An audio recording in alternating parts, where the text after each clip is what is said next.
여수 지역에 호우특보가 내려진 가운데 많은 비가 내리고 있습니다. 최근에는 기습적인 국지성 호우가 잦고 사전 예측도 힘들어 비 피해에 대한 대비가 절실합니다. 광양항이 컨테이너 항만에서 자동차 환적항으로 변신하고 있습니다. 조만간 국내 최대의 자동차 선적부두로 자리 잡을 전망입니다.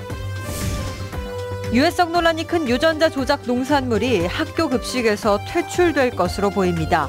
순천시가 긍정적으로 검토하면서 실현 여부가 주목됩니다. 별다른 이유 없이 초등학생 4명을 무차별 폭행한 40대가 경찰에 입건됐습니다. 폭행 장면이 CCTV에 고스란히 찍혔는데 어린 학생들은 충격을 받았고 학부모들은 분통을 터뜨렸습니다. 여러분 안녕하십니까? 계속해서 전남 동부권 소식입니다. 광양항이 컨테이너 화물 중심에서 자동차 환적항으로 빠르게 바뀌고 있습니다. 올해 안에 자동차 전용 부두도 들어설 예정으로 조만간 국내 최대의 자동차 선적 부두로 자리 잡을 것으로 보입니다. 김종태 기자입니다. 광양항 부두 내 선적을 기다리는 자동차들이 빽빽히 들어차 있습니다. 울산이나 해외 현지 공장에서 생산한 국내 자동차들로 수출을 앞두고 있습니다. 2013년 이후 광양항에서 자동차 처리 물량이 꾸준히 늘면서 올해 목표치 120만 대 처리는 무난할 것으로 보입니다. 광양항이 지리적으로 동남아 중심부에 위치해 있는 데다 수출용 선박이 드나들기에 적합하기 때문입니다. 광양항은 컨테이너 부지에 넓은 부지가 있어서 자동차 위치가 좋고 그다음에 깊은 수심과 그다음에 주 간선 항로에 있기 때문에 여기가 광양항 환적기지로서는 최적의 장소입니다. 늘어나는 자동차 환적 물량을 처리하기 위한 자동차 전용 부두 공사도 한차입니다. 올해 말 완공되면 자동차 환적 기능이 없는 컨테이너 부두에서 선적했던 번거로움이 크게 해소될 것으로 기대됩니다.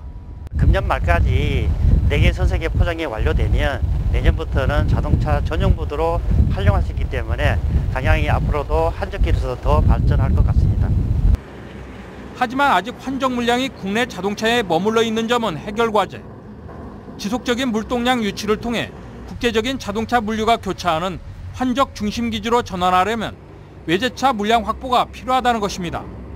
지난해 한진해운 파산 이후 물동량 확보에 어려움을 겪고 있는 광양항이 자동차 환적으로 눈을 돌리면서 평택항과 함께 국내 최대 자동차 항만으로 떠오르고 있습니다. MBC 뉴스 김종태입니다. 유해성 논란이 큰 유전자 변형 농산물, 이른바 GMO를 학교 급식에서 퇴출시키자는 주장이 지역에서 제기됐습니다. 당국도 관심을 보이고 있어서 현실화 여부가 주목됩니다. 박광수 기자입니다. 유전자 변형 농산물 제품 GMO를 철저히 배제했다고 강조하는 친환경 식품 매장. 하지만 제품 어디에도 GMO 함유 여부 표시를 찾아볼 수 없습니다. 현재 국내 법 규정이 이를 고지할 수 없도록 돼 있어서 원료별로 세심한 검사를 거친 상품들도 외견상은 일반 제품과의 차이가 없는 겁니다. 부득이하게 저희가 수입을 해야 되는 물품이 있을 경우는 GMO 검사 성적서를 저희가 검사를 통해 검사 성적서를 구비하게 되어 있습니다. 사정이 이렇다 보니 일반 매장에서는 원료 농산물의 산지를 세심하게 확인하지 않으면 GMO 식품인지 여부를 식별해내기가 쉽지 않습니다. 더욱 큰 문제는 학교 급식입니다. 친환경 농산물을 사용한다 해도 원료 단계에서부터 함유된 GMO는 그대로 공급될 수밖에 없기 때문입니다. 생태도시로서의 지역성을 살려 급식 과정에서 더욱 세밀하게 GMO를 걸러내는 단계를 두자는 주장이 제기된 배경입니다. 그러니까 우리 순천 같은 경우는 상당히 오래전부터 이제 친환경 무상급식을 아주 잘 해오고 있잖아요. 근데 이제 거기에 완성되는 게 이제 논-GMO 급식이라고 생각을 해요. 지난 3월부터 시 예산 4억 원을 배정해 전면 논-GMO 급식에 나선 경기 광명시의 경우도 시민들의 반응에 크게 고무된 분위기입니다. 안전성이 입증되지 않았기 때문에 그거에 대해서 사전에 차단하고자 하는 거죠. 저희 전화도 많이 받고 있습니다. 그래서 고맙다고. GMO 급식 퇴출이 공식적으로 제기된 건 최근 순천시와 시민사회와의 대화석상. 시 당국도 선제적 시행에 긍정적인 입장이어서 실제 정책으로 구현될 수 있을지 주목됩니다. MBC 뉴스 박광수입니다. 문재인 정부가 가야 문화 연구에 대한 필요성을 언급한 가운데 지역 학계가 연구 협력 사업을 추진합니다. 순천대는 최근 경상대학교, 순천박물관 등과 공동으로 가야 문화 연구를 담당할 센터 설립에 합의하고 양지역의 고대 유적 조사와 학술 모임을 지속적으로 추진해 가야 유적 복원과 영호남 화합에 도움이 될 걸로 기대했습니다. 현재 순천대는 서면 운평리 유적을 중심으로 다양한 연구 활동을 진행하고 있으며 경상대 역시 합천 등 서부 경남 지역에서 가야 유적 조사를 실시하고 있습니다. 순천시와 여수시가 민선 6기 공약 이행에서 호평을 받았습니다. 한국 매니페스토 실천본부가 지난 3월부터 2달 동안 전국 200여 개 기초자치단체 홈페이지에 공개된 자료를 토대로 공약 이행 실적을 분석한 결과 순천시가 최고 등급인 SA를, 여수시가 A급을 받았습니다. 매니페스토 실천본부는 이번 평가에서 공약 이행 완료 분야와 목표 달성 또 주민소통 분야 내의 종합 점수를 산정해 SA와 A급에서 각각 59곳의 지자체를 선정했습니다. 전남 동부 지역에 호우특보가 내려지면서 비 피해에 대한 주의가 요구됩니다. 8시 현재 여수 고흥에 호우경보가 내려진 가운데 여수 소리도에 159mm, 고흥 도양읍에 154mm의 비가 내려 고흥군 도양읍에서 16건의 침수 피해가 접수됐고 금산면의 한 주택에서 담벼락이 무너졌지만 별다른 인명피해는 발생하지 않았습니다. 또 내일까지 해안 지역을 중심으로 30에서 80mm, 많은 곳은 100mm 이상의 비가 내릴 것으로 보입니다. 기상청은 내일 새벽부터 거문도와 광양 등 일부 지역까지 호우특보가 확대될 것으로 보고 침수와 축대 붕괴 등 안전사고에 유의해 줄 것을 당부했습니다. 장마철이면 특정 지역에만 집중적으로 비가 내리는 국지성 호우를 종종 만날 수 있습니다. 이 국지성 호우로 인한 피해가 얼마나 심각한지 또 왜 이런 현상이 일어나는지 송정근 기자가 보도합니다. 기습폭우에 70대 농민이 급류에 휩쓸려 숨진 나주 사고. 이상을 여기 강산고 요리 집중을 그냥 폭우로 와서. 아니 압이 안 보이지 압을. 당시 기상청 예보에 집중호우는 없었습니다. 2시간 만에 한 200mm 내린 것 같아 갑자기. 원래 없는 걸로 봤어. 나도 어저께 걸음 뿌렸어. 비 안 올 줄 알고. 최근 창원에서도 예보에 없던 집중호우에 근로자 3명이 불어난 물에 휩쓸려 숨졌습니다. 두 사고 모두 좁은 지역에만 퍼붓듯이 쏟아지는 국지성 집중호우 때문이었습니다. 나주의 경우 사고가 난 노안면에 200mm가 쏟아지는 동안 금천면에는 겨우 7.5mm가 내렸고 다도면에는 강우량이 기록되지 않았습니다. 이 같은 국지성 집중호우는 한반도의 기온 상승으로 대기 불안정이 심해지며 늘어나는 추세지만 예측은 쉽지 않습니다. 한반도는 산지가 70%이면서 특히 우리 지역은 오밀조밀한 산지 지형이 많습니다. 그래서 기류가 시시각각으로 변하는데요. 이러한 시시각각으로 변하는 그 구름대를 모니터링하기는 상당히 어려운 부분이 있습니다. 짧은 시간에 좁은 지역에 쏟아지는 국지성 집중호우는 침수나 붕괴 사고는 물론 인명피해로 이어지기 일쑤지만 아직까지는 예측 시스템마저 마련돼 있지 않습니다. MBC 뉴스 송정근입니다. 여수 고흥 지역에 내려진 호우경보는 조금 전 8시를 기해 해제됐음을 정정해서 보도해드립니다. 다음 소식입니다. 장마가 시작되면서 산사태나 축대 붕괴 우려가 커지고 있습니다.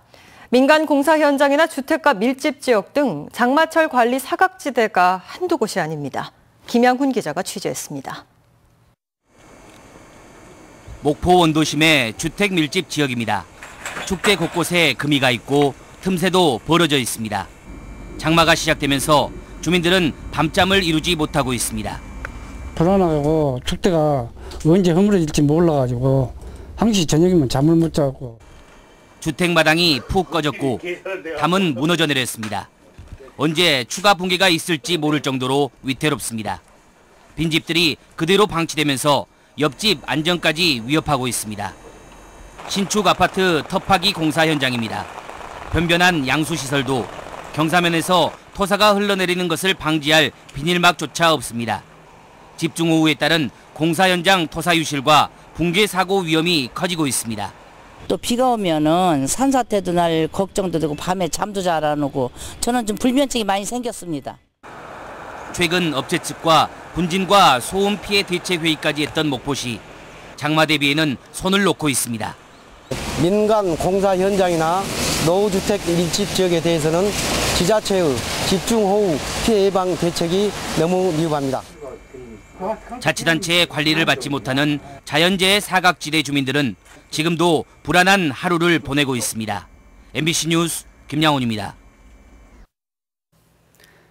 학교를 마치고 집으로 돌아가던 초등학생들이 한 남성에게 무차별 폭행을 당했습니다.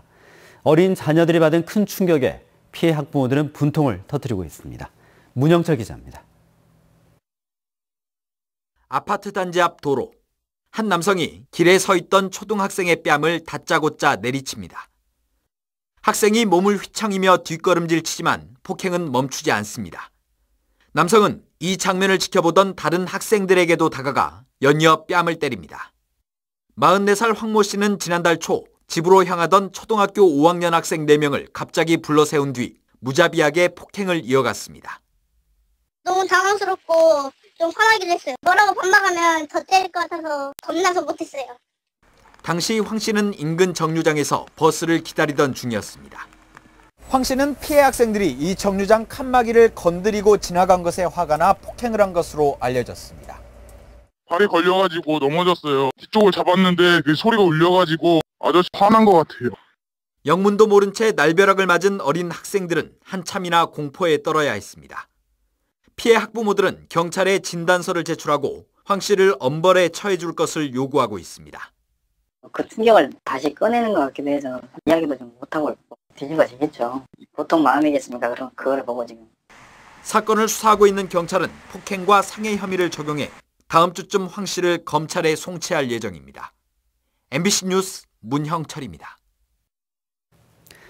조계종과 태고종이 분쟁을 하고 있는 서남사 소유권과 관련해 대규모 집회가 열렸습니다. 조계종 측은 오늘 광주 무각사에서 총무원장과 포교원장 등 500여 명이 참석한 가운데 서남사 정상화를 위한 호남 결집 대회를 열고 태고종이 제기한 관련 소송의 중요성을 인식하고 있다며 서남사 정상화를 위해 지역 의견을 모아가겠다고 밝혔습니다. 양 종단은 지난 2011년 서남사의 재산관리권을 공동 인수했지만 2015년 태고종이 조계종을 상대로 소유자 명의 변경과 관련한 등기 말소 소송을 제기해 지난해 1심에서 일부 승소 판결을 받아 현재 항소심이 진행되고 있습니다. 여수 지역 제조업체는 올 3, 4분기 기업 경기 전망을 어둡게 보는 걸로 나타났습니다.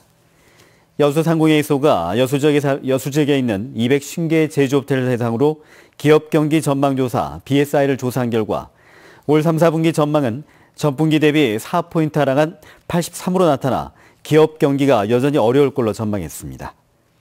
BSI가 100 이상이면 다음 분기 경기가 이번보다 좋아질 걸로 예상하는 기업이 더 많고 100 미만이면 그 반대를 의미합니다. 전병헌 청와대 정무수석의 전국 순회 간담회 첫 일정으로 오늘 전남을 방문했습니다. 전남도는 이번 간담회에서 여수 경도의 경제자유구역 편입과 에너지산업 클러스터 조성 특별법 제정 등을 건의하고 일자리 정책도 논의했습니다.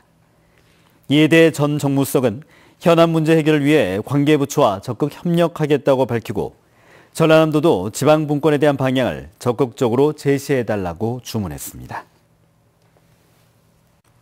전남영상위원회가 오는 25일부터 29일까지 소라면 가사리 생태교육관에서 제7회 전남 연기 캠프를 개최합니다.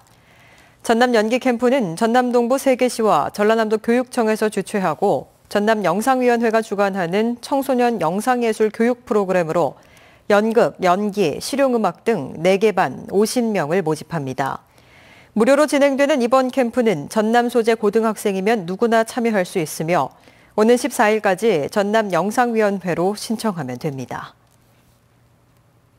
지난 3일 출범한 광양시 어린이보육재단이 돌봄 어린이집 아동 모집에 들어갔습니다. 대상 어린이집은 광양읍과 중마동 2곳이며 유아부와 초등부 20명을 각각 선착순 모집합니다. 방과 후 돌봄 사업은 야근 맞벌이 가정의 만 5세에서 6세 취약전 아동과 초등학교 3학년 이하 어린이들을 부모 퇴근까지 돌보며 급식과 함께 맞춤형 학습을 제공하는 사업입니다. 행자부의 휴가철 찾고 싶은 섬에 여수의 섬 3곳이 선정됐습니다. 행자부가 올여름 찾고 싶은 섬으로 전국 33곳을 발표한 가운데 여수 하화도는 놀섬으로, 낭도는 쉴섬으로, 손족도는 미지의 섬으로 각각 선정됐습니다. 이와 함께 2014년부터 2016년 SKT 티맵 7, 8월 여행 관련 목적지 검색량 94만 9천여 건을 분석한 결과 광주 전남 20위 가운데 여수는 아쿠아 플라넷과 해상 케이블카 등 12곳이 포함됐습니다. 전남 지역 해수욕장이 내일부터 순차적으로 개장합니다. 전남 동부 지역에서는 내일 고흥 대전 해수욕장을 시작으로 다음 달 20일까지 여수 8곳, 고흥 11곳 등 모두 19곳의 해수욕장이 운영됩니다.